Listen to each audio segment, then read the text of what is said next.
The Uganda National Oil Company, UNOC, is wholly owned by the government of Uganda and was established to safeguard and promote Uganda's commercial interests in the petroleum sector. UNOC has two subsidiaries, the Uganda Refinery Holding Company, URHC, which will hold a 40% stake in the 60,000 barrel per day refinery and manage the development of Kabalega Industrial Park, and the National Pipeline Company Limited, NPC, in charge of pipelines, storage, and downstream business ventures. This subsidiary holds 15% interest in the East African Crude Oil Pipeline, EACOP. EACOP is a 1,445-kilometer long pipeline that will transport crude oil through 10 districts in Uganda to the port of Tanga in Tanzania. UNOC is also actively engaged in crude oil exploration, development, and production activities, and its participation role includes a 15% stake in the Tilenga, Nwoya, and Bulisa, and Kingfisher development projects, Chikure. UNOC also holds the exploration license for Kasuruban Block in Hoima, Bulisa, and Masindi. UNOC currently owns and manages the Ginger Storage Terminal and will build a 320 million litre capacity terminal in MPG called the Kampala Storage Terminal. At UNOC, we're harnessing the potential of Uganda's petroleum resources, forging a sustainable future and preserving the natural beauty of Uganda. UNOC, your partner in Uganda's oil and gas industry.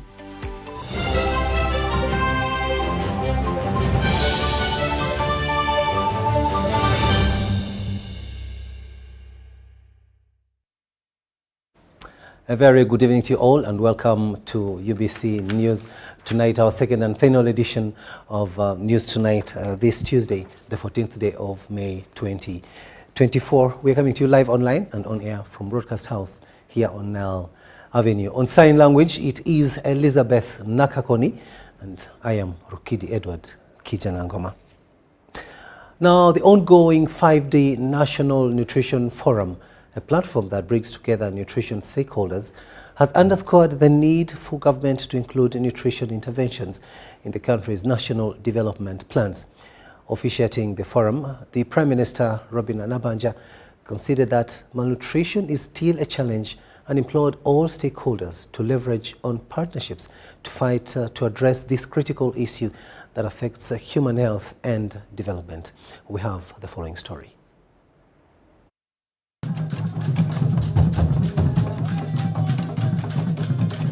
Nutrition stakeholders are attending a week-long National Nutrition Forum to find solutions to the critical challenge of malnutrition that the country is still facing. The theme is Unlocking Nutritionist Potential, Accelerating Multi-Sectoral Action and Strategic Investment for Enhanced Nutrition Security. It really emphasizes the importance of holistic, collaborative, and strategic approaches to promote good nutrition, prevent and manage malnutrition.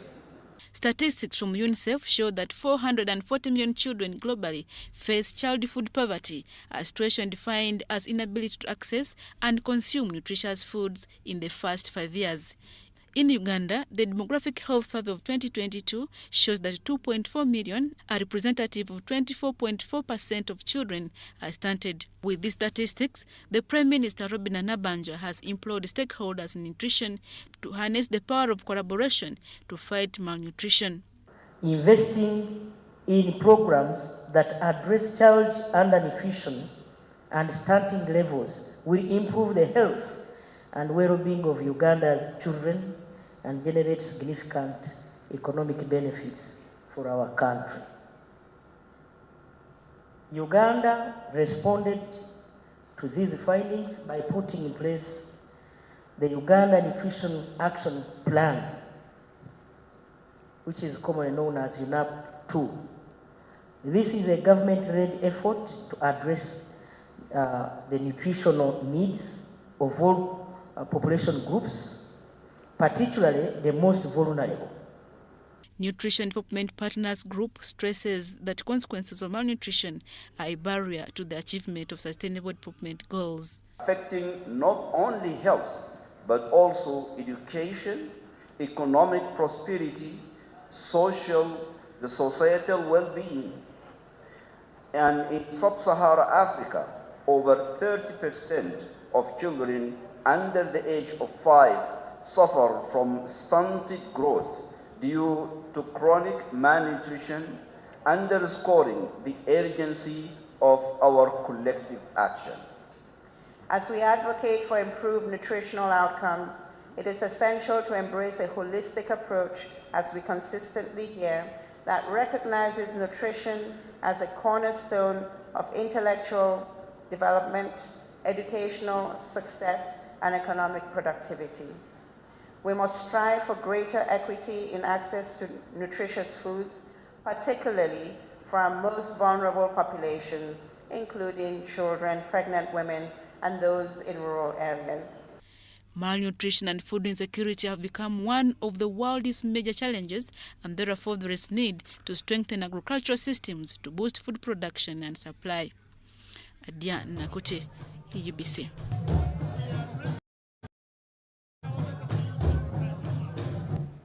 Thanks, Adia, for that story there. The leadership of Kampala City Traders Association, KASITA, has met with over 200 traders to discuss resolutions and a way forward following their meeting with President Yoweri Museveni on May the 7th. Now, the discussions focused on the IFRIS system and other tax penalties imposed by Uganda Revenue Authority, which the traders say were not addressed by the President. The traders have agreed to keep their businesses open until June 20th, when they are expected to meet with President Museveni again to further discuss their grievances. Traders downtown Kampala have agreed to keep their businesses open until the 20th of June, when they are expected to meet again with President Museveni to discuss concerns about the IFRIS system and other taxes imposed by Uganda Revenue Authority. It's not so good just to rush and resolve on any matter. Since the traders have a very vital role they play to this economy, several engagements are unavoidable. But I'm sure on 20th, the President or the government may render some wins to the trading community. During a general business community meeting at KASITA offices in Kampala, traders showed dissatisfaction that their grievances were not heard during the presidential meeting on May 7th. Tusuubula ebintu ebyo ne tukwata obusente bazadde baffe ne tubasikako obusente miliyoni 10 miliyoni 5 n'ozikwata n'oziwa omuchina n'akuwa ebintu nga bya miliyoni 10 omuwadde 5 bw'omala omuwa miliyoni 10 wiiki ejja n'asala ebintu bawe abasuubuzi nga bana 5 bannyonnyole ebyo bye bayitamu nga bwe babitegeera kati ye owa revenue wanaaviirayo n'agamba olimba naffe tubeeko we out bwe tunnyonnyola ekyo kye tukola kye tuyitamu.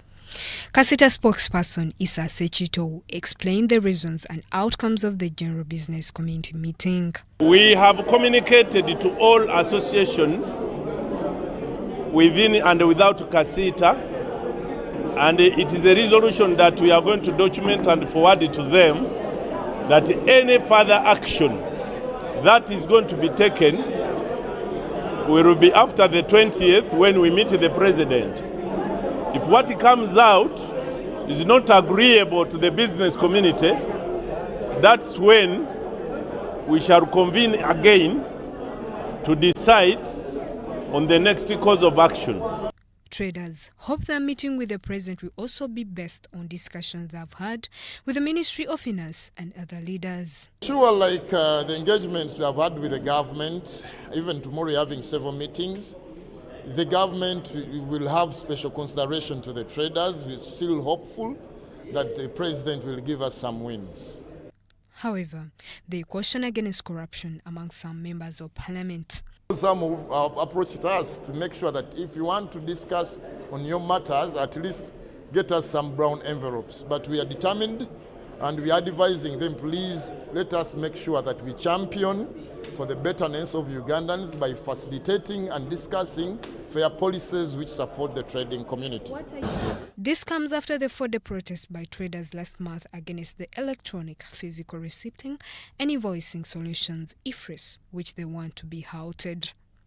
Justin Nakami, downtown Kampala. To matters pertaining to health now, and the Executive Director, Uganda Cancer Institute, Dr. Jackson Oriem, and 3 other officials have been referred to the CID by the Public Accounts Committee of Parliament over negligence of machines and consequently causing harm to cancer patients. The Auditor General, in a report ended June 2023, announced that key medical equipment at UCI broke down and remained unrepaired, citing an ultrasound machine in the radiology room that has not been used since 2019 because the service provider had not serviced it.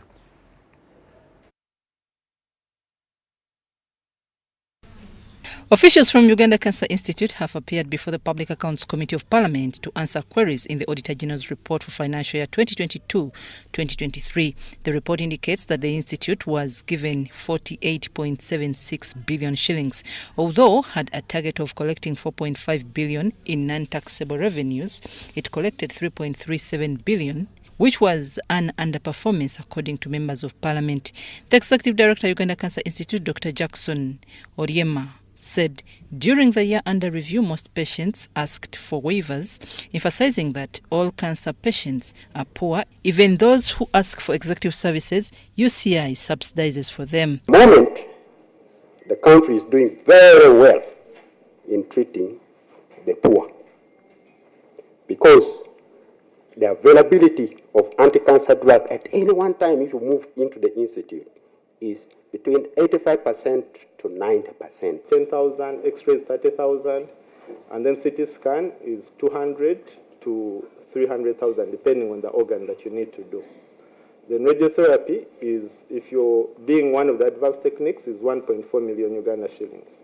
Officials disclosed that 20% of the patients who go for treatment are from other countries and they get free services as Ugandans, which information did not go well with members of Parliament since it is Ugandans who pay taxes. Cancer Institute, being a center of excellence for the treatment of cancers within the region, must have that private facility where patients that come in from other countries should actually pay. Why should they be provided services free in this country? Are these people benefiting from our taxes that we are paying? Stressing the small resources, the meager resources that we are having. I want this to be clarified so that we understand. Who are coming, actually, as Honorable Pender said, a good number of them are members of the East African Community area. And we do not have a framework within which we should actually charge them. The Auditor General raised a query of key medical equipment in the institute that broke down and remained unrepaired. The report revealed that a Hawk tow machine found in theatre was not being used because of incomplete accessories. There's using contractors not approved. There's also payment without procurement files and supply of air. The equipment to be procured, tested that it is working, with all its accessories, and then you can make the final payment. In most cases, in most facilities, they do not pay attention to diagnostics. Down the road. Okay. But, of course, we insisted, we put the supplier under pressure to make sure that that component is actually brought. And as I speak, the machine is working. The chairperson of the committee, Mwanga Chivumbi, ruled that the equipment lying idle compared to the time lag of procurement is criminal in nature, hence referred the ED, Head of Administration, Head of Medical Services and the Procurement Officer to CID for negligence and causing cancer patients harm. Of this committee, beyond reasonable doubt, that there is negligence of duty. Otherwise, you are causing death. I'm referring you to CID right now, after this meeting. Officials of Uganda Cancer Institute are to be investigated for failure to cost activities worth 5 billion shillings, although Dr. Jackson Oryema admitted to the committee that it was an anomaly. Members resolved to hold the planner accountable in case they fail to give accountability. Claim that you cannot cost outputs worth 5 billion. This is a lot of money. Where did you put the money? This implies that the activities were not implemented. But for them, they spend without the costing. So you cannot recost what you have already spent. Otherwise, they will force, and this will not be genuine costs. Hope the planner will have recovered. Because the statement said here is that he called saying, Mbu, that was sick. There's been gaps in the planning process, but work has been done, and that can actually be visibly seen. The committee will have a guided tour at the Institute to assess the progress of the multi-purpose building that was funded by a 20 billion shillings grant from Africa Development Bank. I'm Nafka Farida and Gloria Gwetavinji at Parliament. The government has procured laptops for each district in the country to support district statisticians in collecting and updating information related to the parish development model. According to Dr. Chris Varyomusi, the Minister for ICT and National Guidance, the tablets being used for the census shall also be made available to district officials to support other programs. He stated this while handing over the laptops to the Minister for Local Government, Raphael Majezi.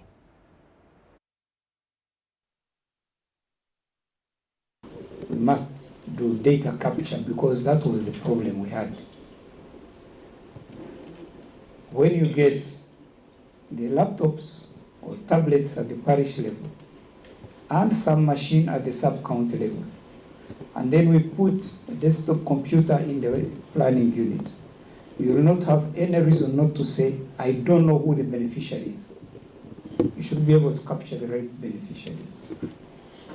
It should be easy now for you to ensure that you can guide the communities so that we go beyond giving out money to effective utilization of the revolving fund. Those very tablets will also be used for the next general election, but most importantly, we shall hand them over to parishes all over the country. So the parish chiefs can be able to use them to input information and data for PDM.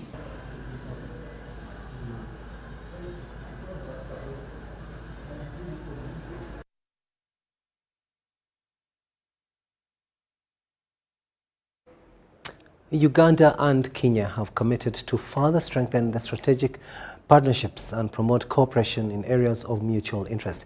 This was during the second session of the Joint Ministerial Commission starting 12th to the 14th of May 2024 between the Republic of Uganda and the Republic of Kenya in Kampala.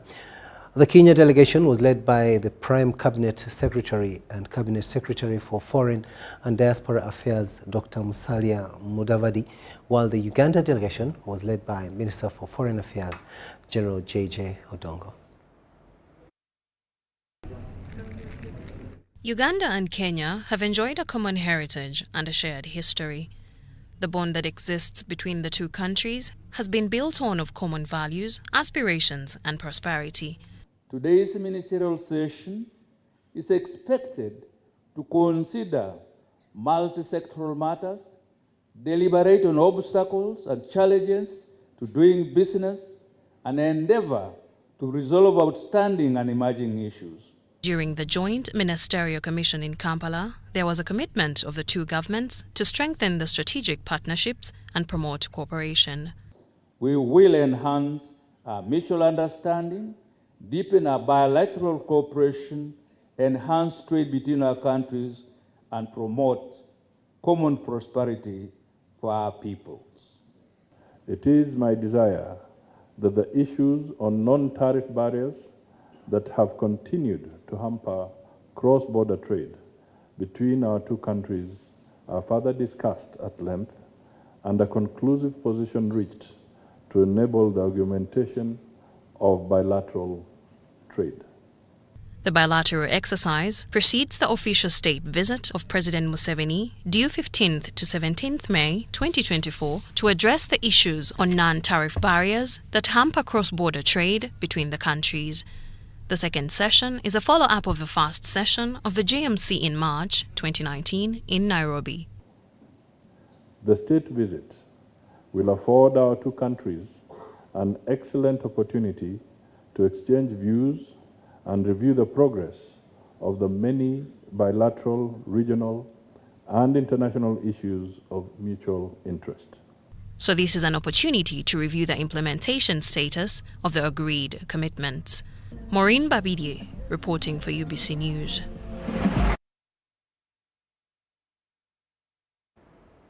Now, rules governing the International Criminal Court, ICC, show that it is not illegal to confirm charges against the commander of the Lord's Resistance Army, Joseph Kony, in his absentia. Now, the rules, however, ban court from prosecuting the accused in absentia, which now means that Joseph Kony will face prosecution anytime he appears in this court. This was highlighted by the Registrar ICC, Oswald Zavala Gila, during a media briefing here in Kampala. The criminal actions of Lord's Resistance Army to the people in the northern Uganda has led to the need to arrest the Lord's Resistance Army commander Joseph Kony. It's now 9 years. Joseph Kony has never been arrested or produced in any courts of law on the alleged offences he committed. All efforts to bring him to book seem to have failed, but of recent, the International Criminal Court ICC, as per the rules governing it, decided to go with the confirmation of the charges against Joseph Kony in Kony's absence. Following the prosecution's request to the ICC judges, and that under the prevailing circumstances, there is cause to hold a confirmation hearing against him in his absence. The charges that await Joseph Kony include war crimes, crimes against humanity, murder, attempted murder, among other offences. Of recent, court issued criteria for any defense lawyer willing to defend Joseph Kony in the trial of confirming the charges against him, which will happen on 5th October 2024 in Hague, Netherlands. The case can be submitted for trial before other ICC judges if the charges are confirmed. And let me just stress this point. If the case goes to trial, the trial cannot happen in the absence of the defendant, even if the charges are confirmed. The Registrar ICC Zavala Gila, however, highlights what will happen after confirming the charges against Joseph Kony. In case the suspect does not appear before the court, the judges can appoint a lawyer to act on Mr. Kony's behalf. And now my office has commenced the process of identifying and assigning him a lawyer to represent his rights and interests during the scheduled confirmation of charges hearing. Meanwhile, over 56 million euros is to compensate the victims and the communities that were affected by the criminal actions of the ex-Lord's Resistance Army commander, Dominic Ongwen. With case location communities like in Abok, Lukodi, Odek, and Pajule, thematic crime victims, especially in relation to sexual and gender-based violence, and former child soldiers, and with local government, with cultural leaders, with religious leaders, with civil society. Among those to be compensated include 49,722 eligible victims, rehabilitation of victims that will cost 100 million euros and 100 million euro for symbolic measures in the affected communities. District officials and local council authorities have been made aware of the Trust Fund for Victims community consultation objectives and schedule. The Trust Fund for Victims will also be responsible for raising the funds required to implement the provisions of these reparations programs. According to the Registrar ICC, the ongoing reparations will kickstart on 30th May 2024 with consultations in communities by Trust Fund for Victims. This was communicated during the ICC Registrar's first visit in Uganda since his appointment at the ICC. Deborah Namamonde, UBC News.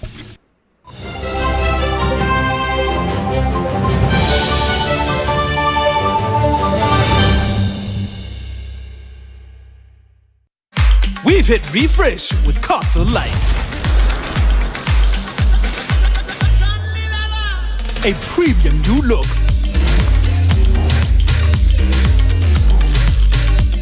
With the shiny silver label. An innovative cold indicator. A premium green neck label for a crisp and easy drinking beer.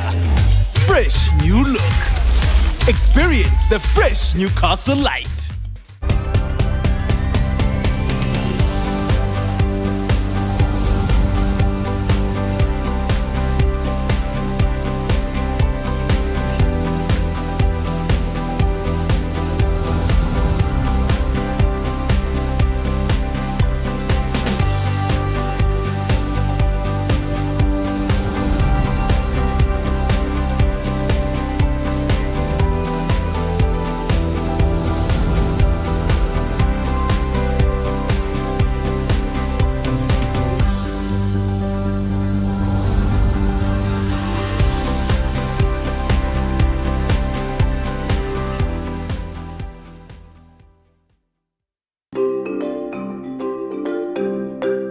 fellow countrymen and women, especially the Bazukuru, as we work towards realizing Uganda's Vision 2040, it is important that we plan based on accurate information about our people and our resources.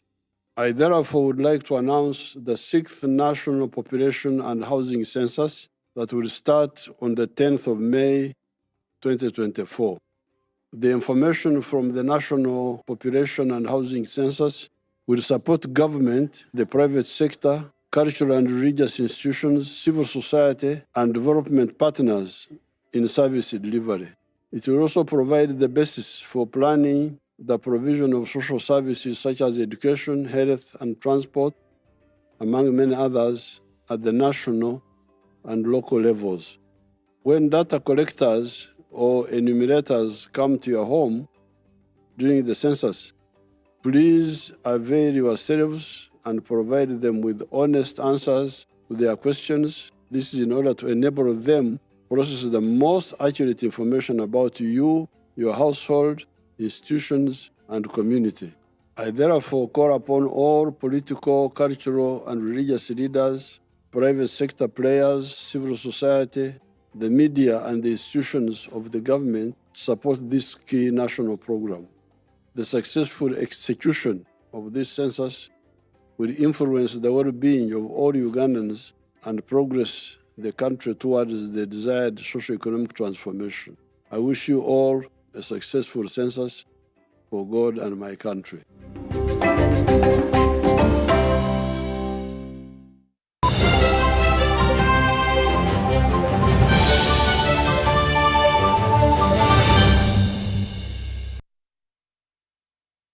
Welcome back from that break, and this is News Tonight here on UBC TV. The government has earmarked 5.5 billion shillings to facilitate interventions aimed at shielding the country and the populace against the harsh effects of climate change like floods. According to Minister for Water and Environment, Sam Cheptoris, this money will be used mainly for protection interventions such as construction of gabions along roads. Now, he was addressing journalists about preparations for the forthcoming World Environment Day that is to be commemorated every 5th of June. Effects of climate change manifest in different forms, including flash floods or prolonged drought. In Uganda, the rising water levels of Lake Victoria have reached the highest level ever recorded of 13.66 meters. In 2020, you remember when we had a lot of rains, the highest we reached was 13.50. But now we are at 13.66 meters. Minister for Water and Environment, Sam Cheptoris, blames the current wave of El Nino rains around East Africa, especially Kenya. You know, Uganda, or let me say Lake Victoria, receives most of its water from outside Uganda. There are 23 rivers that feed into Lake Victoria. These rivers originate from Kenya, from Tanzania, from Rwanda, all the way from Burundi. So even when there's no rain here, and it has rained elsewhere in those countries, Lake Victoria will still receive water. On Friday 10th, Kenya had lost close to 200 people, with thousands displaced by flash floods occasioned by the heavy rainfall. So, government has earmarked 5.5 billion shillings to fund short-term interventions through building gabions along major roads. The ministry asked for 5.5 billion for immediate protection of infrastructure, to carry out some immediate activities to ensure that our infrastructure is protected and the lives of people. And Cabinet approved this request. And that is what we are going to start with. And then in the next budget, perhaps we shall have more money for other activities throughout 2025 and beyond. This is in addition to a clarion call to Ugandans to heed the call for respecting environmental laws and vacate buffer zones as soon as possible, since they are naturally flood-prone. And we expect people to ensure that wetlands are not encroached upon. One of the reasons why we are having these floods is because we have destroyed our wetlands. And you will all know that wetlands serve as storage. These are huge stores for water. We want to call upon Ugandans who are living in wetlands, first of all, illegally, to vacate immediately so that we can save lives and property. Because even if the floods do not come, we shall come.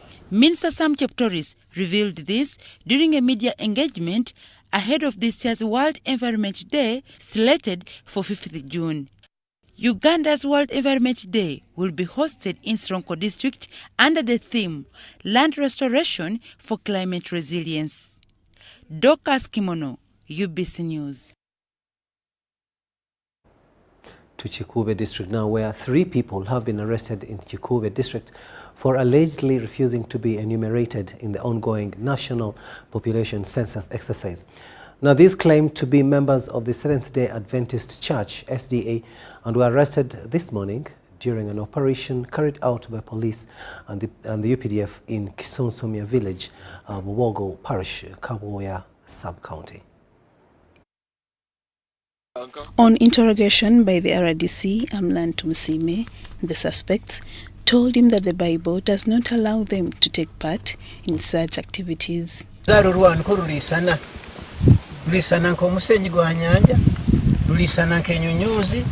Despite several explanations by the RDC about the importance of this exercise, the 3 maintained that they cannot be counted. Telling them, look, even religious leaders, the archbishops, are busy reaching out to all Ugandans to ensure that they take part. So these people have refused to take part in this exercise. But to me, I'm not looking at it from the religious perspective. I'm looking at it from the criminal perspective. Amlan Tumsime, the RDC, Chikube, who is also a member of the Census Task Force, states he received a call last evening from the sub-county authorities notifying him about some families that had declined to be enumerated. Martha Birungi, the Bubogo Parish Census Supervisor, reveals that she tried to intervene in the matter, but in vain. I also called the chairman LOC1 of this village. We came here at around 7. We talked to the head of this household, the importance of census. The Osikaboya Police Post has commended this act of sabotaging a government program that has good intentions. The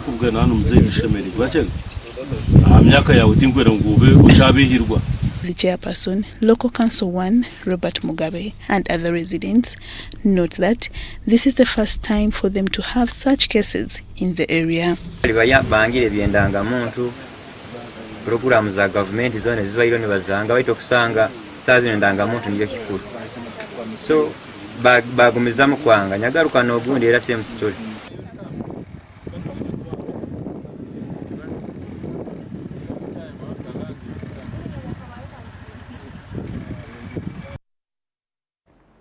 We'll now take a short break and return with business.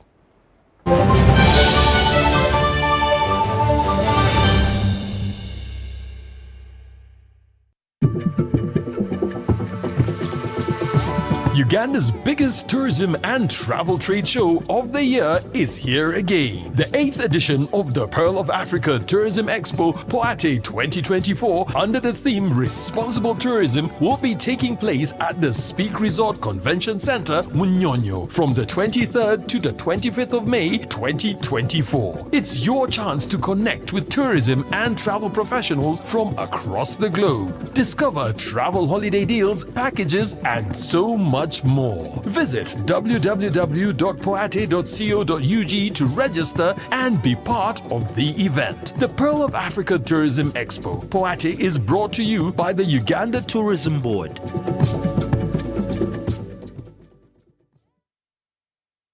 Cheers to something refreshingly different. Putting the brakes on a fast-paced world. Slowing down. Just enough to stand out. Cheers to the beer that does it differently. Brewed longer for extra refreshment. Refreshingly Club. Alcohol is not for sale to persons under 18. Please drink responsibly. Gear up, grab your running shoes and join the race for life. Run 42, 21 or 5 kilometers to equip Kisoro Hospital's very first ICU. Then, after the finish line, groove all night at the ultimate dance showdown with DJs and performers from Uganda and Kigali. Secure your sport at virungamountainmarathon.org and be a part of history. Save the date, June 1st, 2024 at Shaza Ground, Kisoro Town. Race for a cause. Run for life.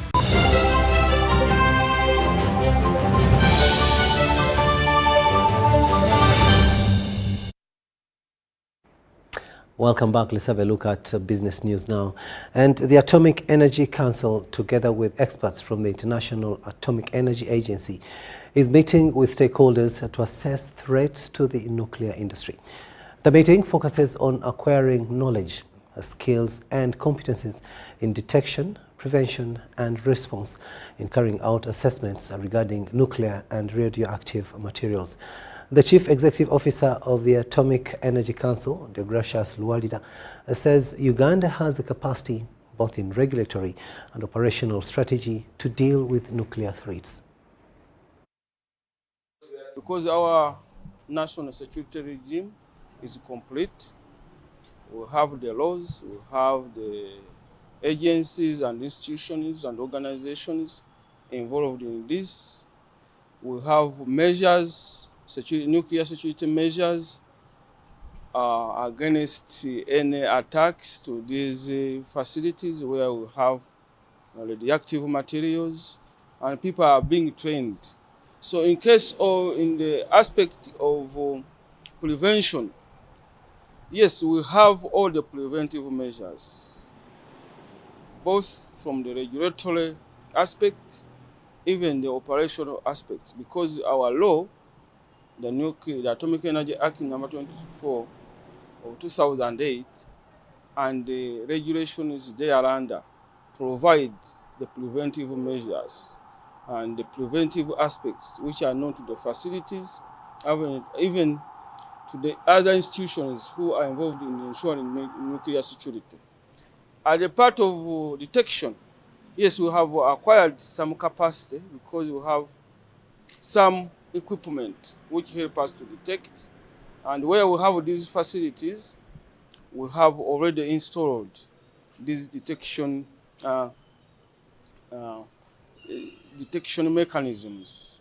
And on a response, we will train the number of people who are supposed to take a part in any response should there be a nuclear incident or accident. So this training is so important because it involves a number of stakeholders to be able to assess threats to the nuclear industry. And these include, among others, the security agencies, that is the police, the army, and all the associated departments that are involved in assessing threats to the country.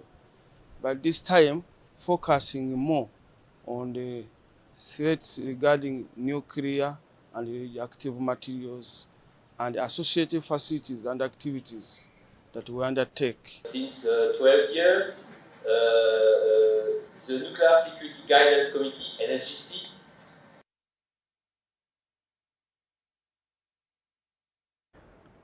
Auto Express and Rubis Energies have opened an Auto Express Fitment Center to help and guide motorists on car maintenance.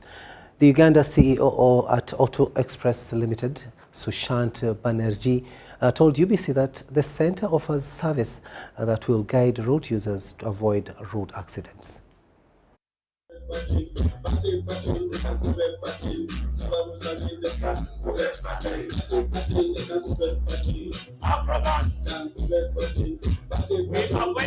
Today we are unveiling a collaboration with the Auto Express, where they will be having their service centers in various outlets where it's possible. So by partnering with Auto Express, it's because it's a company that shares the same vision, the same passion with Rubis, and a company that provides the best service in terms of car care service. So we choose our partners very carefully. So when we talk about quality products, we choose the suppliers very carefully, and that's our success. So when we choose products with international specifications. Whether, there are 2-3 things in a product when you choose. One is the temperature rating, one is the roadworthiness, and one is what we call the braking acceleration and the braking efficiency. What I consider before giving you tires, I actually ask a few questions usually, like where do you usually drive from? If it's within a town area, town service, I greatly, we at Auto Express, we sell about, in the passenger and SUVs, we sell about 3 different terrains. We have highway terrain, we have all-terrain and mud terrain.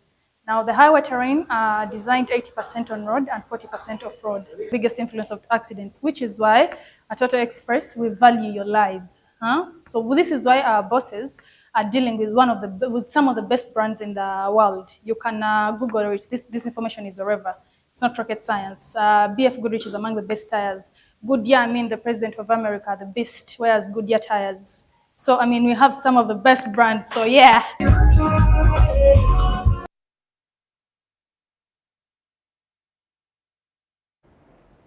Ministry of Trade, union, cooperative members and farmers have reawakened the call to revamp the National Cooperative Bank to iron out challenges faced by farmers that have kept them poor.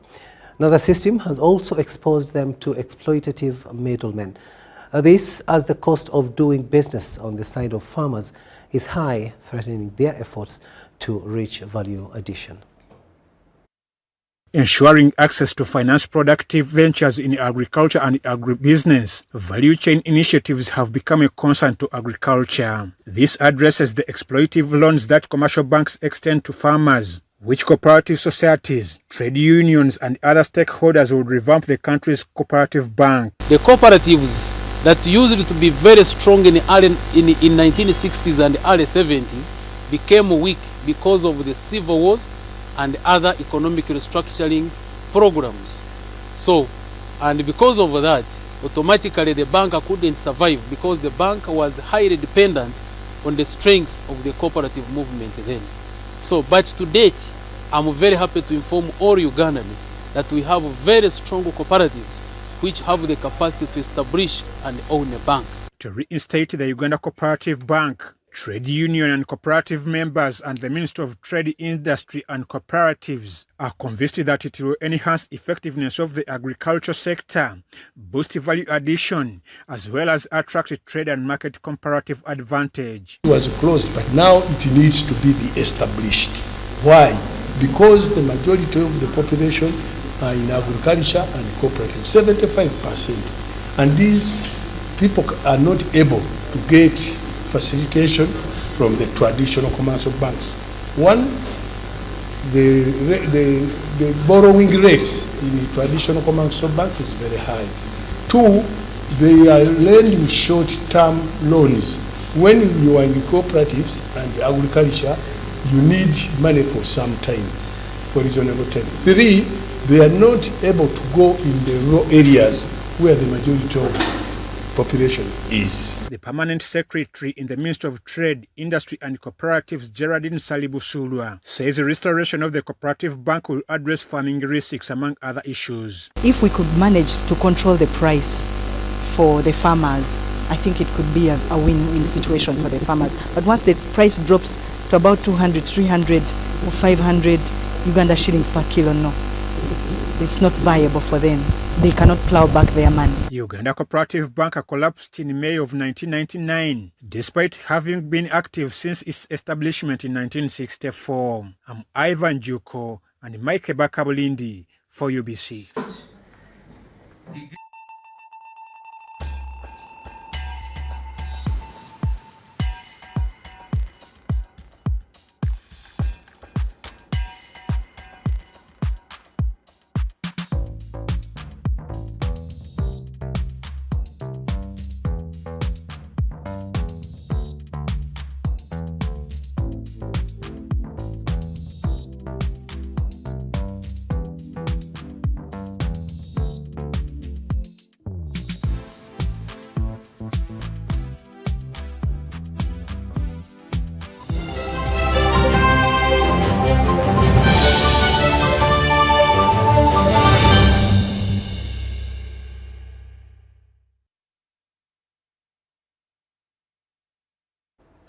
Sports news now, and we look at Woodball, where Uganda Woodball Federation has hosted the third outing of the Buganda Land Board League with action at Makerere University Business School in Nakawa. Here is our sports reporter, John Ban Setamu, with more.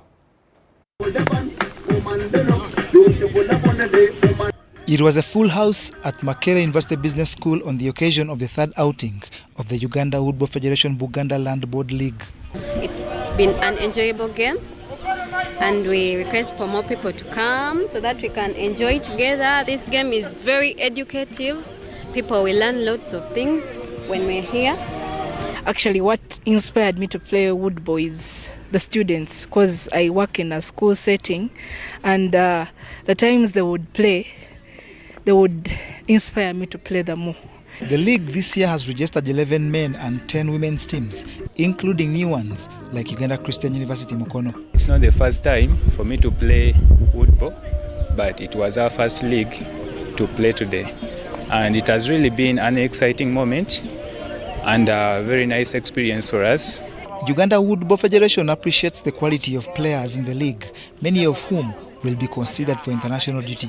As per the league, we expect to have good improved performance, as we are targeting to clear and put up good performance in the upcoming Woodball World Cup in China. As it stands, Prison's Woodball Club with players like Daniela Peter, Crescent Ranyombi and Simon Rugongeza lead the men's standings with 48 points. The chances actually are still at 90% as we still leaders of the table. What do you have to do right in order for you to win the league? We just have to be confident and composed to maintain the lead. The women's competition has the Ministry of Public Service with players like Jackie Naula, Joyce Nalubega and Christine Birunji atop with 49 points. The league takes a break and will resume in August with a hugely anticipated second round. No, the league is very okay. It is very competitive. Actually, the young lads are playing so well.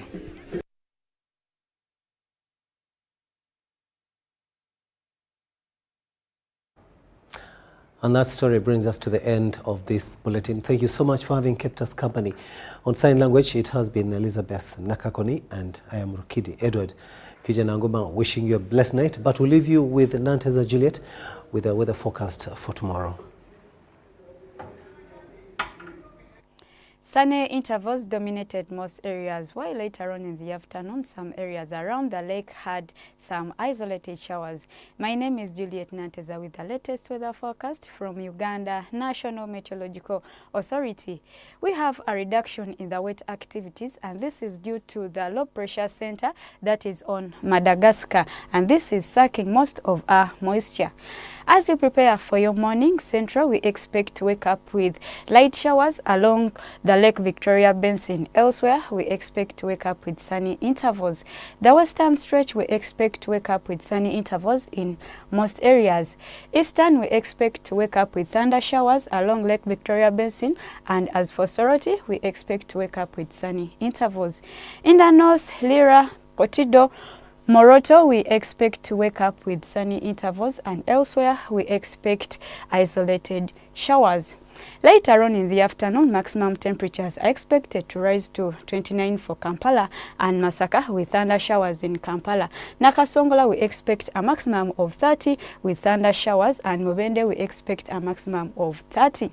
The western stretch, Kasese, we expect a maximum of 30 with isolated showers.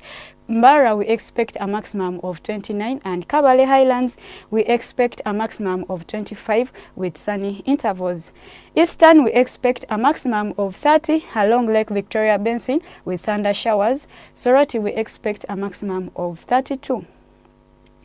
In the north, we expect a maximum of 32 in most areas with thunder showers. For the international forecast, Nairobi, we expect a maximum of 26 with sunny intervals. London, we expect a maximum of 20 with sunny intervals. Cairo, we expect a maximum of 31 with sunny conditions. And Dubai, we expect a maximum of 40 with sunny conditions.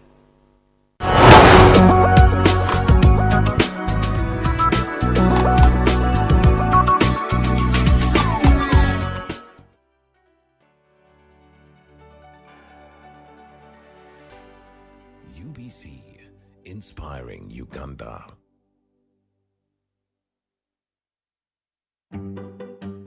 Did you know that our #1 value as a nation is to respect and protect the environment? With the current population increase of Uganda and industrialization, this has increased pressure on the natural resources, resulting into environmental degradation and global warming.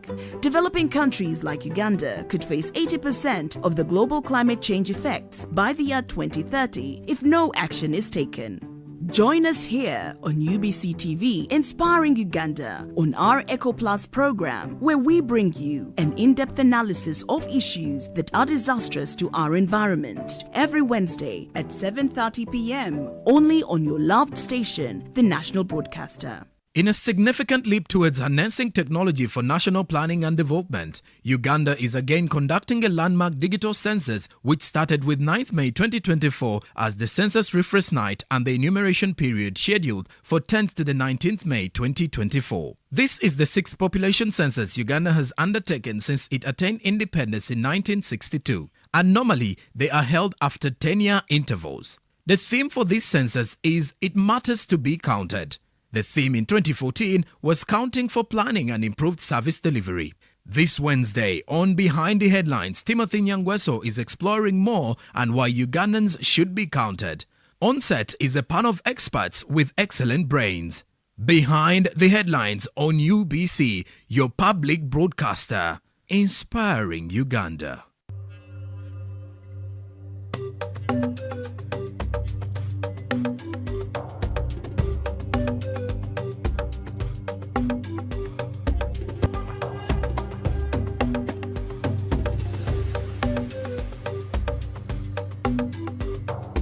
PDM, changing lives.